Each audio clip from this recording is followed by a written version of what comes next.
Dostluq.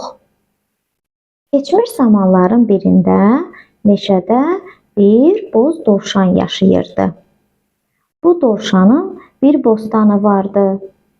Bostanında özü üçün kələm və kök yetişdirərdi.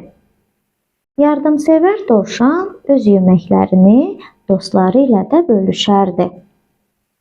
Bir gün ac olan sincab dovşanın yanına gəlir, dovşan isə ona yemək verir.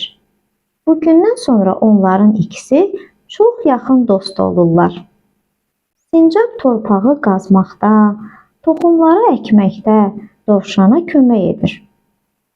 Onları neçə vaxtdır uzaqdan izləyən qarğa sincabın yanına gələrək ona söyləyir ki, bəsdir artıq torpaqla eşələndin. Gəl, mən səni dimdiyimə alıb yuxarı qaldırım. Səninlə səmalarda süzək.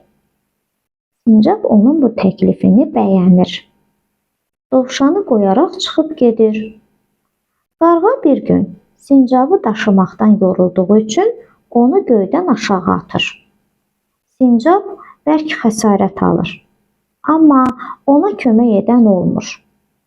Dostunu qoyub getdiyi üçün dovşanın yanına da qayıtmağa utanır.